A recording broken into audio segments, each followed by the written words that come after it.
2017년 9월 26일 밤 10시 40분 112로 다급한 신고가 들어옵니다. 바다에 이불이 떠밀려 왔는데요. 아무래도 그 안에 사람이 있는 것 같아요.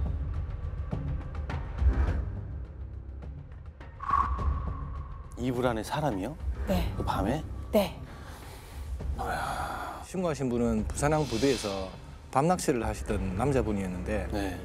바닷가에 웬 이불 한 채가 보이니까 누가 이불을 버렸나 싶어서 호기심에 살짝 들춰보니까 이불 사이에 사람 발이 보이니까 놀라서 이렇게 신고한 내용입니다.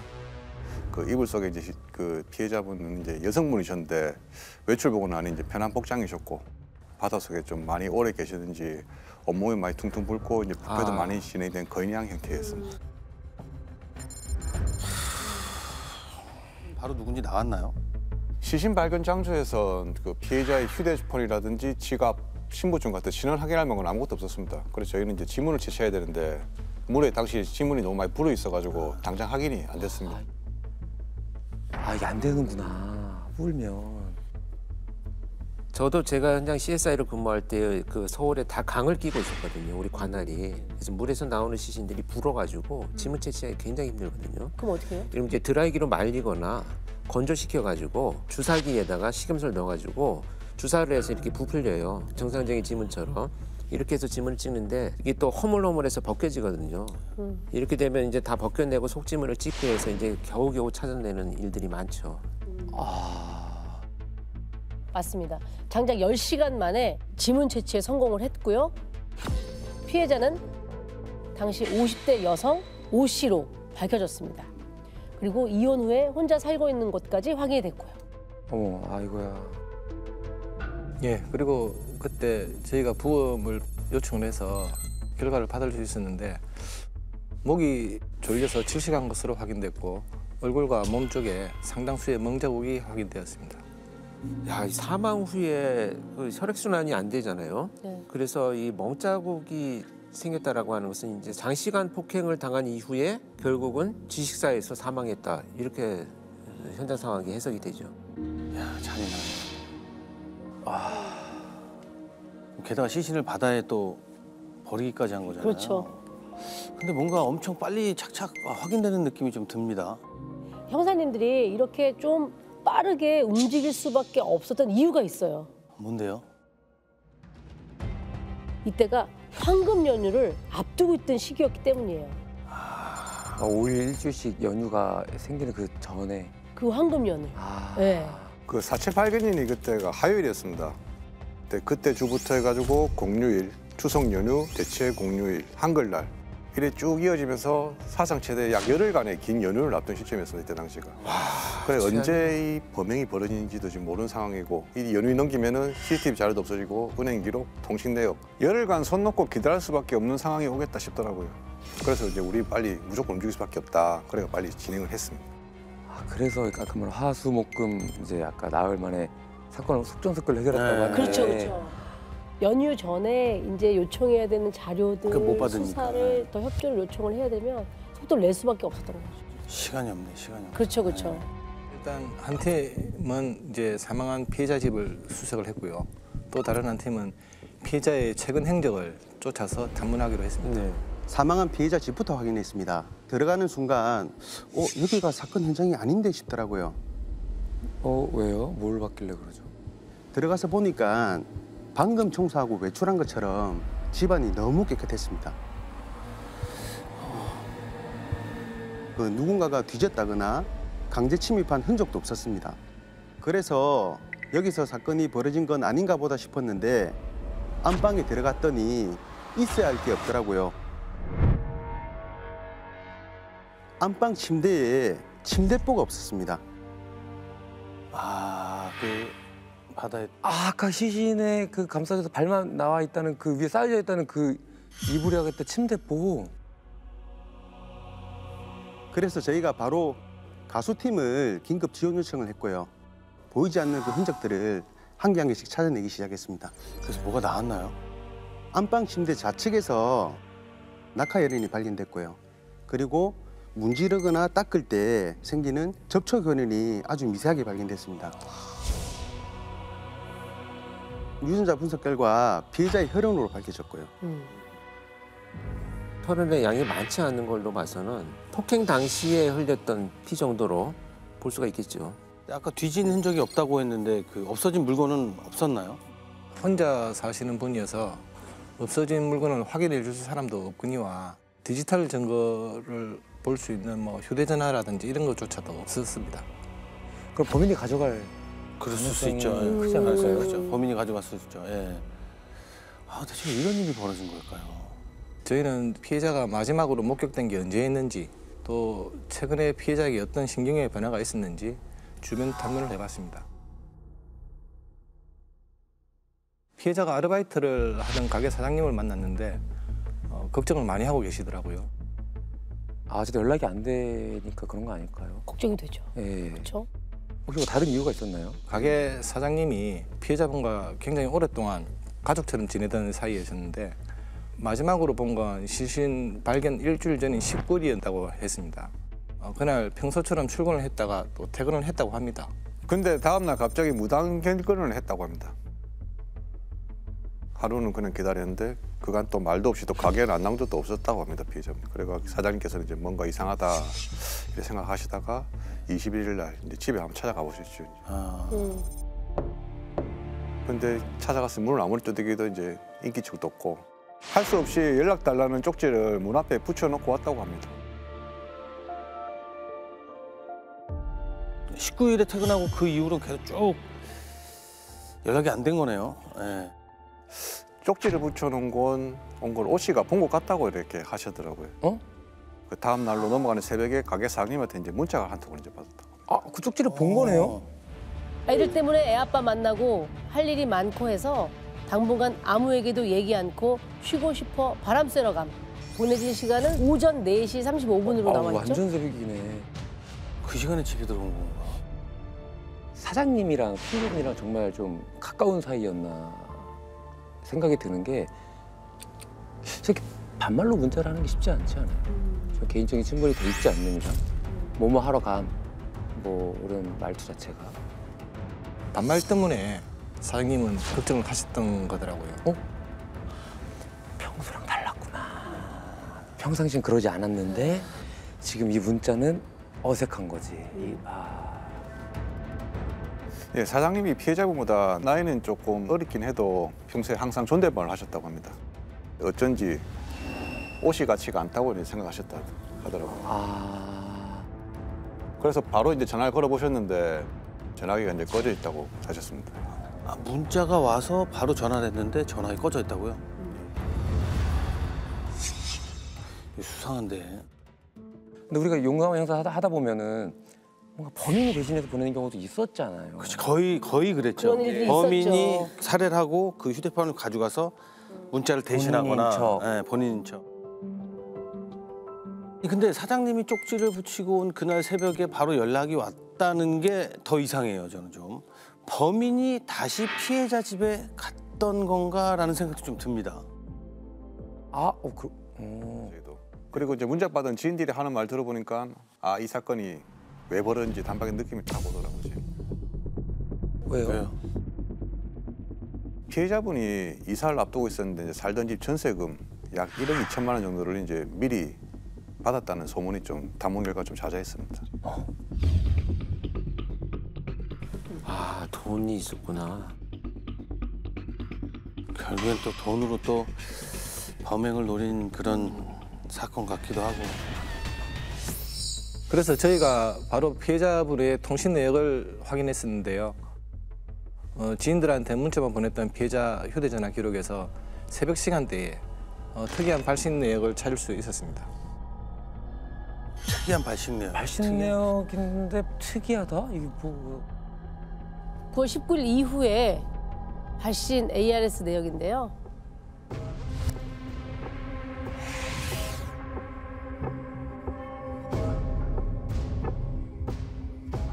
아, 1588, 1644 막 다 그거네.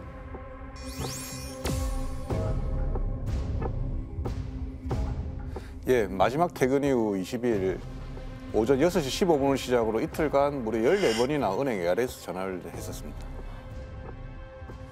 은행만 있네. 다른 데 걸었던 전화는 없고요. 네, 은행밖에 없었어요. 그래요? 아예 없어요? 그러면 범인들이 걸었을 가능성이 높네요. 왜냐하면 이제 그 전세 자금을 미리 받았다는 걸 들었으니까. 네, 그래서 저희들도 그렇게 추정을 했었는데 범인이 무조건 인출 시도를 하겠구나 생각이 들어서 바로 부산 각 은행마다 피해자의 계좌 인출 시도 내역을 확인했습니다. 이때 오 형사님이 아주 기발한 생각을 하셔가지고요. 기발한 아이디어로 범인의 윤곽을 잡습니다. 아 진짜요? 어떻게요? 기발한 아이디어라면 뭐 어떤 걸까요? 이렇게까지 이제 여러 번 은행 한 거 보니까 분명 피해자분이 비밀번호를 제대로 안 알려줬겠다 이런 가능성이 그렇죠. 좀 높겠더라고요. 예. 그래서 저는 이제 해당 계좌 비밀번호 잘못 누른 기록까지 좀 은행에 좀 달라고 좀 요청을 했습니다. 일본어 잘못 누른 것까지도 이렇게 요청해서 나오는지 몰랐어요. 아 그런 것도 기록이 남아요? 우리도 몰랐으니까 범인들도 몰랐겠죠? 근데 이게 보면 계속해서 지금 폭행이 지속된 것으로 우리가 처음 시신에서 추정을 했었잖아요. 이게 아마 이제 이 비밀번호가 제대로 안 맞으니까 알아내기 위한? 장시간 이런 폭행이 지속됐다는 것을 연결해서 아마 착안을 하신 것 같아요. 정말 디테일한 부분을 수사의 단서를 지금 찾으셨잖아요. 사실 이제 비밀번호 오류 같은 게 나면 순간적으로 자기도 모르게 한 번 더 눌러본단 말이죠. 이렇게 되면 이제 그 은행에 머무는 시간이 지체되면서 목격자가 생기거나 뭐 이런 예상치 않은 상황들이 또 있을 수 있는데 그 오류된 상황까지도 자료를 받아가지고 목격자나 여러 가지 단서들을 같이 찾기 위한 이런 시도를 하신 것 같아요. 그런데 문제가 있었어요. 앞서 말씀드렸죠? 내일부터 그 황금 연휴. 긴 황금 연휴 열흘. 바로 이때가 금요일이었고요. 내일부터 시작된 그 황금 연휴 기간.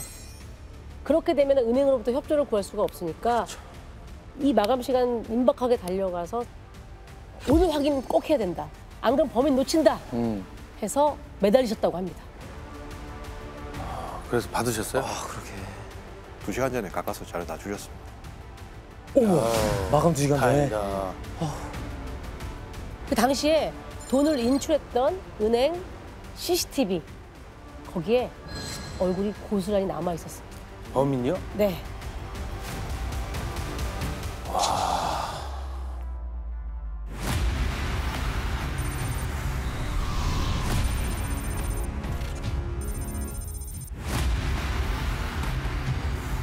아 그래 모자 썼네. 그리고 이틀 후네요. 24일.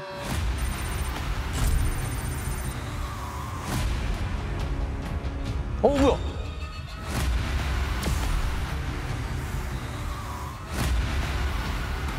뭐 이렇게 당당해? 아예 뭐 가릴 생각을 안 했는데요?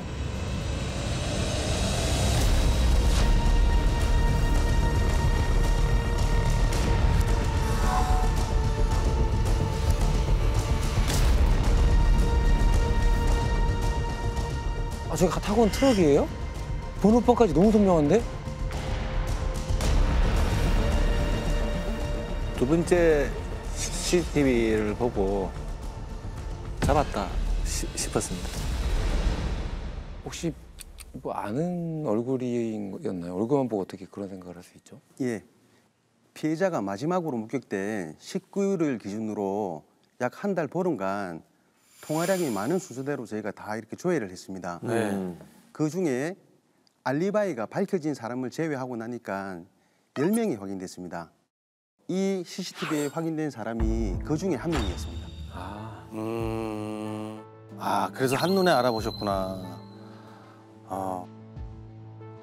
인출자가 피해자 통장에서 여러 번 걸쳤는데 약 340만 원 정도 인출이 있었습니다. 그 보니까 혼자 한 게 또 아니었어요. 인출 후에 이제 곧장 은행 바로 옆에 있는 그 아까 보신 그 트럭으로 가서는 누군가하고 이제 돈을 또 나누는 정황이 또 CCTV에 찍혀 있었습니다. 아 돈을 나눠요. 그래서 이제 공범 얼굴까지는 아직 그때는 확인이 어려웠는데 CCTV로 이제 함께 차 타고 이동하는 모습이 고스란히 이제 다 찍혀 있었습니다.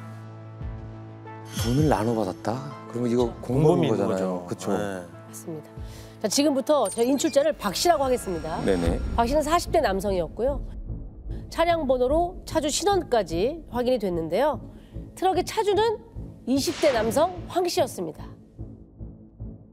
40대와 20대는 공범이. 흔히 말해 뭐 이제 40대 친구도 아니고 공모를 이렇게 했네. 40대와 20대가. 아들이나 어, 그럴 수도 있죠. 20대 초반에 나면. 맞아요. 그래서 일단 피해자와 전화 통화를 했었던 휴대전화번호로 인적 사항을 확인했고요. 돈을 인출한 박 씨부터 근거하러 갔습니다. 저희는 이제 돈을 찾아서 도망하지 않았을까 싶었는데 집에 멍하니 앉아 있더라고요. 반항 없이 경찰서로 데리고 왔습니다. 뭐지? 마치 올 걸 안다는 듯이 저항도 없이 경찰서로 바로 반항도 안 했다는 건 순순히 온다는 건 좀 이상한데. 예. 그럴 리가 없는데. 박 씨는 공범이 하자는 대로 했을 뿐이라고 진술하면서 자기 모르는 일이다 이렇게 발뺌했습니다. 야, 모른다고만 하면 그만인 것도 아닌데 이거 왜 그랬지? 그러니까 일단 인출자 박 씨는 트럭을 몰았던 20대 황 씨가 주범이라고 주장을 하는 거잖아요. 그래서 바로 잡으러 갔나요? 여기에서 약간 수사에 혼선이 옵니다. 어? 바로 이 박 씨 휴대전화 때문인데요. 박씨 휴대전화요? 네. 뭐가 또 이상한 게 이상이 나왔나? 나왔어요? 박 씨 휴대전화에 저장된 전화번호가 딱 한 개 있었는데요. 트럭 차주인 20대 황 씨 전화번호였습니다. 근데 저장된 이름이 형이라고 저장돼 있었습니다. 형? 예. 형이라고 왜 야, 저러죠? 헷갈린다. 알고 보니까 그 차주이자 휴대전화 명의자인 20대 황 씨가 신용불량자였던 50대 황 씨, 그러니까 자기 삼촌한테 명의를 빌려준 걸로 확인됐습니다. 아 그럼 50대구나. 20대가 아니었어. 네. 그럼 황 씨도 바로 검거하러 갔겠죠? 네, 집 앞에서 바로 잠복하다가 집에 들어가는 이제 황 씨를 바로 체포할 수 있었습니다. 잡는 과정에서도 이제 커피 딱 한 잔만 마시게 해주면은 다 말하겠다. 그래서 이제 커피까지 마시러 집에까지 들어갔다고 하더라고요. 가끔은 좀 너무 이해 안 되는 일들이 있어요. 그렇죠? 그 와중에 커피 마시자는 얘기가 나오는지. 오히려 저희는 좀 다행이었습니다. 집에 간 김에 이제 증거를 찾을 수 있었습니다. 싱크대 밑에 보니까 이제 피해자 휴대폰이 거기서 이제 나왔었다.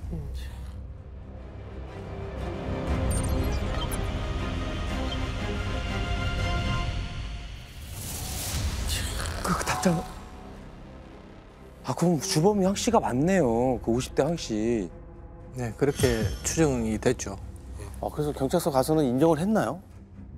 아닙니다. 그 조사실에 도착하자마자 벽에 뭐 머리를 박고 구르고 저는 이제 그 상황 보고 어떻게든 자백을 받아야 되니까 바닥에 같이 똑같은 상태에 앉았습니다. 앉아가지고 그 사람한테 이제 많이 힘들죠. 사람 누구나 실수합니다. 이런 식으로 이제 슬쩍 달리기 시작했습니다. 네, 달래기 작전으로. 진짜 극한 직업입니다. 그 사람 이제 살살 입을 열더라고요. 이제 고개를 끄덕끄덕하고 담배 좀 달라 하더만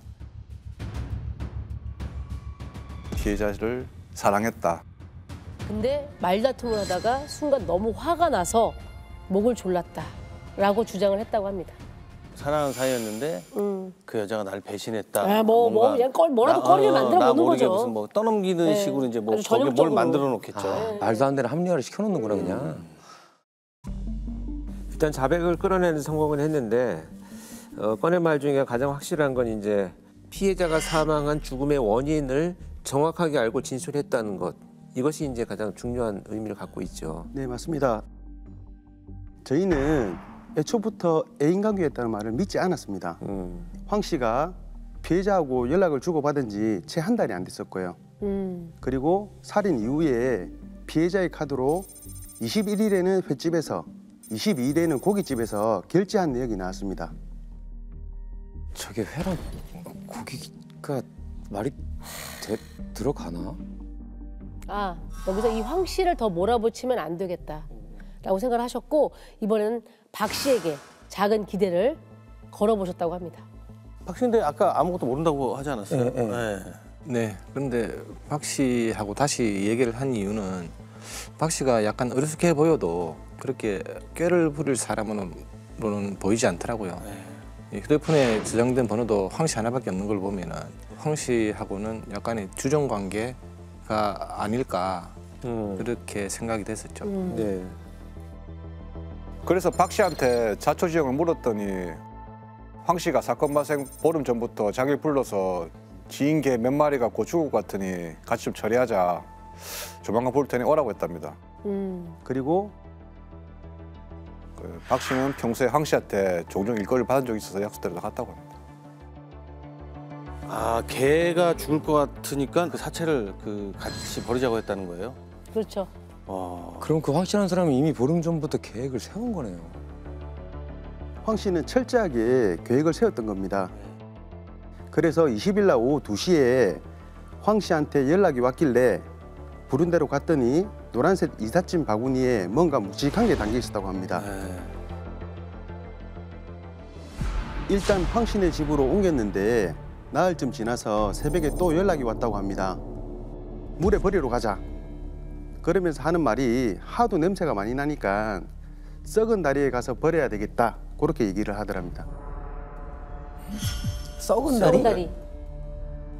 썩은 다리? 뭐 곧 붕괴할 다리인가? 냄새가 나서 버렸다고 하는 거 보니까 악취가 심하게 나는 곳. 악취가 그 다리 중에서도 그 유독 그 악취가 심하게 올라오는 지역들이 네. 있잖아요. 네. 네, 일단 황 씨 집으로 옮기기는 했는데 시신이 부패되면서 악취가 나니까 아무데나 버려서는 안 되겠다 싶었는지 썩은 다리를 선택한 것 같습니다. 썩은 다리. 거기는 이제 비가 오면 상류에서 쓰레기가 내려오는 곳이라 악취가 좀 심하게 가끔 나는 곳이거든요. 유기 장소까지 다 불생을 했구만. 그렇게 해서 이제 박 씨의 진술로 형사님들은 현장으로 바로 출동을 했습니다. 그리고 박 씨의 진술과 딱 맞아 떨어지는 CCTV 영상을 바로 확보합니다. 다리 앞에 트럭을 세우고 두 사람이 함께 들어서 바구니를 하천 밑으로 던진 겁니다.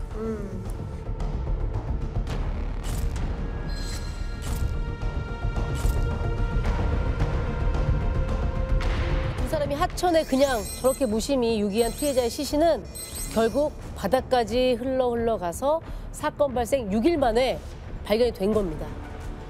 그런데 이 대목이 너무 마음이 아파요. 피해자가 얼마나 멀리 돌아서 다시 육지를 찾아왔는지.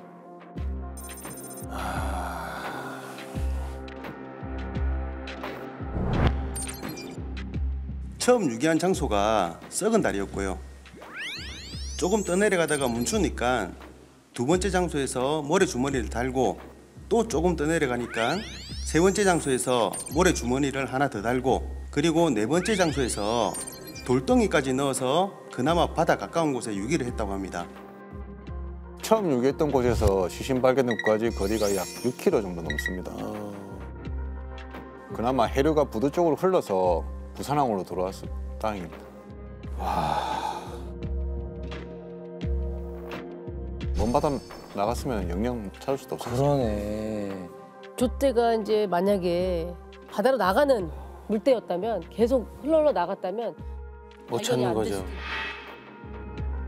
할 수가 없죠. 근데 나는 진짜 떠내려가는 진짜 거를 기가 몇 번이나 막 지켜보고 또 와서 또 하고 또 하고 이게 너무 쫓아가면서 봤을 거 아니에요. 떠내려가는 거.